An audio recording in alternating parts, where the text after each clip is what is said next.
जय श्री राम, जय बागेश्वर धाम, जय गुरु कृपा। आज हम वाल्मीकि रामायण को हिंदी में बालकांड के 37वें सर्ग से शुरू करेंगे। जय राम रमारमणम समनम भवताप भयाकुल पाहि जनम अवधेश सुरेश रमेश विभो शरणागत मागत पाहि प्रभो। जय राम रमारमणम समनम। जय श्री राम। जब महादेव जी तपस्या कर रहे थे उस समय इंद्र और अग्नि आदि संपूर्ण देवता अपने लिए सेनापति की इच्छा लेकर ब्रह्मा जी के पास आए। देवताओं को आराम देने वाले श्री राम, इंद्र और अग्नि सहित समस्त देवताओं ने भगवान ब्रह्मा को प्रणाम करके इस प्रकार कहा, प्रभु, पूर्व काल में जिन भगवान महेश्वर ने हमें सेनापति प्रदान किया था, वे उमा देवी के साथ उत्तम तप का आश्रय लेकर तपस्या करते हैं। विधि विधान के ज्ञाता पितामह, अब लोक हित के लिए जो कर्तव्य प्राप्त हो उसको पूर्ण कीजिए, क्योंकि आप ही हमारे परम आश्रय हैं। देवताओं की यह बात सुनकर संपूर्ण लोकों के पितामह ब्रह्मा जी ने मधुर वचनों द्वारा उन्हें सांत्वना देते हुए कहा, देवताओं की राजकुमारी पार्वती जी ने जो शाप दिया है उसके अनुसार तुम्हें अपनी पत्नियों के गर्भ से अब कोई संतान नहीं होगी। उमा देवी की वाणी अमोघ है, अतः वह सत्य होकर ही रहेगी, इसमें संशय नहीं है। ये हैं उमा की बड़ी बहन आकाश गंगा, जिनके गर्भ में शंकर जी के उस तेज को स्थापित करके अग्निदेव एक ऐसे पुत्र को जन्म देंगे जो देवताओं के शत्रुओं का दमन करने में समर्थ सेनापति होगा। ये गंगा गिरिराज की ज्येष्ठ पुत्री हैं, अतः अपनी छोटी बहन के उस पुत्र को अपने ही पुत्र के समान मानेंगी।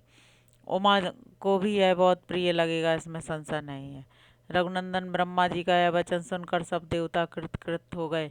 उन्होंने ब्रह्मा जी को प्रणाम करके उनका पूजन किया। श्री राम विविध धातुओं से अलंकृत उत्तम कैलाश पर्वत पर जाकर उन संपूर्ण देवताओं ने अग्निदेव को पुत्र उत्पन्न करने के कार्य में नियुक्त किया। वे बोले, देवतासन, यह देवताओं का कार्य है, इसे सिद्ध कीजिए। भगवान रुद्र के उस महान तेज को आप गंगा जी में स्थापित कर दीजिए। तब देवताओं से बहुत अच्छा कहकर अग्निदेव गंगा जी के निकट आए और बोले, देवी, आप इस गर्भ को धारण करें, यह देवताओं का प्रिय कार्य है। अग्निदेव की यह बात सुनकर गंगा देवी ने दिव्य रूप धारण कर लिया। उनकी यह महिमा, यह रूप वैभव देखकर अग्निदेव ने उस रुद्र तेज को उनके सब ओर बिखेर दिया। रघुनंदन अग्निदेव ने जब गंगा देवी को सब ओर से उस रुद्र तेज द्वारा अभिषिक्त कर दिया, तब गंगा जी के सारे स्रोत उससे परिपूर्ण हो गए। तब गंगा ने समस्त देवताओं के अग्रगामी अग्निदेव से इस प्रकार कहा, देव, आपके द्वारा स्थापित किए गए इस बड़े हुए तेज को धारण करने में मैं असमर्थ हूँ। इसकी आँच से जल रही हूँ और मेरी चेतना व्यथित हो गई है। तब संपूर्ण देवताओं के हविष्य को भोग लगाने वाले अग्निदेव ने गंगा देवी से कहा, देवी, हिमालय पर्वत के पार्श्व भाग में इस गर्भ को स्थापित कर दीजिए। निष्पाप रघुनंदन अग्नि की यह बात सुनकर महातेजस्विनी गंगा ने उस अत्यंत प्रकाशमान गर्भ को अपने स्त्रोतों से निकालकर यथोचित स्थान में रख दिया। गंगा के गर्भ से जो तेज निकला वह तपाए हुए जाम्बू नद नामक सुवर्ण के समान कांतिमान दिखाई देने लगा।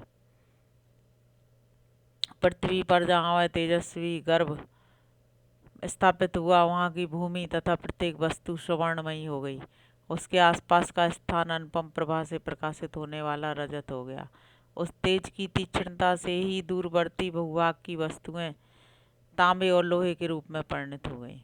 उस तेजस्वी गर्भ का जो मल था वही वहाँ रांगा और सीसा हुआ। इस प्रकार पृथ्वी पर पड़कर वह तेज नाना प्रकार के धातुओं के रूप में वृद्धि को प्राप्त हुआ। पृथ्वी पर उस गर्भ के रखे जाते ही उसके तेज से व्याप्त होकर पूर्वोक्त श्वेत पर्वत और उससे संबंध रखने वाला सारा वन सुवर्णमय होकर जगमगाने लगा। पुरुष सिंह रघुनंदन तभी से अग्नि के समान प्रकाशित होने वाले सुवर्ण का नाम जात रूप हो गया, क्योंकि उसी समय सुवर्ण का तेजस्वी रूप प्रकट हुआ था। उस गर्भ के संपर्क से वहाँ का तृण, वृक्ष, लता और गुल्म सब कुछ सोने का हो गया।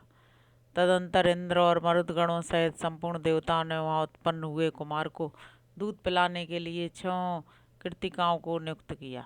तब उन कृतिकाओं ने यह हम सबका पुत्र हो ऐसी उत्तम शर्त रखकर और इस बात का निश्चित विश्वास लेकर उस नवजात बालक को अपना दूध प्रदान किया। उस समय सब देवता बोले, है बालक कार्तिकेय कहलाएगा और तुम लोगों का त्रिभुवन विख्यात पुत्र होगा, इसमें संशय नहीं है। देवताओं का यह अनुकूल वचन सुनकर शिव और पार्वती से स्कंदित तथा गंगा द्वारा गर्भस्राव होने पर प्रकट हुए अग्नि के समान उत्तम प्रभा से प्रकाशित होने वाले उस बालक को कृतिकाओं ने नहलाया। ककुस्त कुलभूषण श्री राम अग्नितुल्य तेजस्वी महाबाहु कार्तिकेय गर्भस्राव काल में स्कंदित हुए थे, इसलिए देवताओं ने उन्हें स्कंद कहकर पुकारा। तदंतर कृतिकाओं के स्तनों में परम उत्तम दूध प्रकट हुआ। उस समय स्कंद ने अपने 6 मुख प्रकट करके उन 6 का एक साथ ही स्तनपान किया।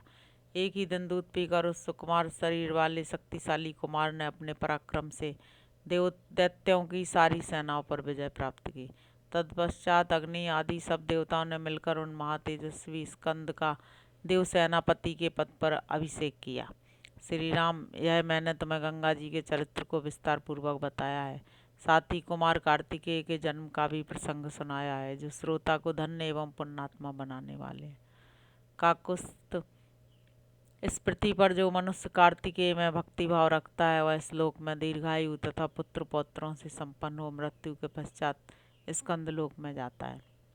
इस प्रकार श्री वाल्मीकि निर्मित आर्ष रामायण आदि काव्य के बालकांड में 37वां सर्ग पूरा हुआ। अब हम 38वां सर्ग प्रारंभ करेंगे। विश्वामित्र जी ने मधुर अक्षरों से युक्त वह कथा श्री राम को सुनाकर फिर उनसे दूसरा प्रसंग इस प्रकार कहा। वीर, पहले की बात है, अयोध्या में सगर नाम से प्रसिद्ध एक धर्मात्मा राजा राज्य करते थे। उन्हें कोई पुत्र नहीं था, अतः वे पुत्र प्राप्ति के लिए सदा उत्सुक रहा करते थे। श्री राम विदर्भ राजकुमारी केसनी राजा सगर की ज्येष्ठ पत्नी थी। वह बड़ी धर्मात्मा और सत्यवादिनी थी। सगर की दूसरी पत्नी का नाम सुमति था। वह अरिष्ट नेमी कश्यप की पुत्री तथा गरुण की बहन थी। महाराज सगर अपनी उन दोनों पत्नियों के साथ हिमालय पर्वत पर जाकर भृगु प्रस्त्रवण नामक शिखर पर तपस्या करने लगे। 100 वर्ष पूर्ण होने पर उनकी तपस्या द्वारा प्रसन्न हुए सत्यवादियों में श्रेष्ठ महर्षि भृगु ने राजा सगर को वर दिया, निष्पाप नरेश, तुम्हें बहुत से पुत्रों की प्राप्ति होगी। पुरुष प्रवर, तुम इस संसार में अनुपम कीर्ति प्राप्त करोगे। तात तुम्हारी एक पत्नी तो एक ही पुत्र को जन्म देगी, जो अपनी वंश परंपरा का विस्तार करने वाला होगा, तथा दूसरी पत्नी 60,000 पुत्रों की जननी होगी। महात्मा भृगु जब इस प्रकार कह रहे थे, उस समय उन दोनों राजकुमारियों ने उन्हें प्रसन्न करके स्वयं भी अत्यंत आनंदित हो दोनों हाथ जोड़कर पूछा, ब्राह्मण, किस रानी के एक पुत्र होगा और कौन बहुत से पुत्रों की जननी होगी? हम दोनों यह सुनना चाहती हैं। आपकी वाणी सत्य हो। उन दोनों की यह बात सुनकर परम धर्मात्मा भृगु ने उत्तम वाणी में कहा, देवियों, तुम लोग यहाँ अपनी इच्छा प्रकट करो। तुम्हें वंश चलाने वाला एक ही पुत्र प्राप्त हो, अथवा महान बलवान यशस्वी एवं अत्यंत उत्साही बहुत से पुत्र। इन 2 वरों में से किस वर को कौन सी रानी ग्रहण करना चाहती है? रघुकुल नंदन श्री राम मुनि का यह वचन सुनकर केसनी ने राजा सगर के समीप वंश चलाने वाले एक ही पुत्र का वर ग्रहण किया। तब गरुण की बहन सुमति ने महान उत्साही और यशस्वी 60,000 पुत्रों को जन्म देने का वर प्राप्त किया। रघुनंदन, तदंतर रानियों सहित राजा सगर ने महर्षि की परिक्रमा करके उनके चरणों में मस्तक झुकाया और अपने नगर को प्रस्थान किया। कुछ काल व्यतीत होने पर बड़ी रानी केसनी ने सगर के औरस पुत्र असमंज को जन्म दिया। पुरुष सिंह सुमति ने तुम्बी के आकार का एक गर्भ पिंड उत्पन्न किया। उसको फोड़ने से 60,000 बालक निकले। उन्हें घी से भरे हुए घड़ों में रखकर धाइयाँ उनका पालन पोषण करने लगीं। धीरे धीरे जब बहुत दिन बीत गए, तब वे सभी बालक युवावस्था को प्राप्त हुए। इस तरह दीर्घ काल के पश्चात राजा सगर के रूप और युवावस्था से सुशोभित होने वाले 60,000 पुत्र तैयार हो गए। नरश्रेष्ठ रघुनंदन सगर का ज्येष्ठ पुत्र असमंज नगर के बालकों को पकड़कर सरयू के जल में फेंक देता और जब भी डूबने लगते तब उनकी ओर देखकर हंसा करता था। इस प्रकार पापाचार में प्रवृत्त हो जब वह सत्पुरुषों को पीड़ा देने और नगर निवासियों का हित करने लगा, तब पिता ने उसे नगर से बाहर निकाल दिया। असमंजस के पुत्र का नाम अंशुमान, वह बड़ा ही पराक्रमी, सबसे मधुर वचन बोलने वाला तथा सब लोगों का प्रिय था। नरश्रेष्ठ, कुछ काल के अनंतर महाराज सगर के मन में यह निश्चित विचार हुआ कि मैं यज्ञ करूं। यह दृढ़ निश्चय करके वे वेदवेत्ता नरेश अपने उपाध्यायों के साथ यज्ञ करने की तैयारी में लग गए। इस प्रकार वाल्मीकि निर्मित आर्ष रामायण आदि काव्य के बालखंड में 38वां सर्ग पूरा हुआ। जय श्री राम, जय बागेश्वर धाम।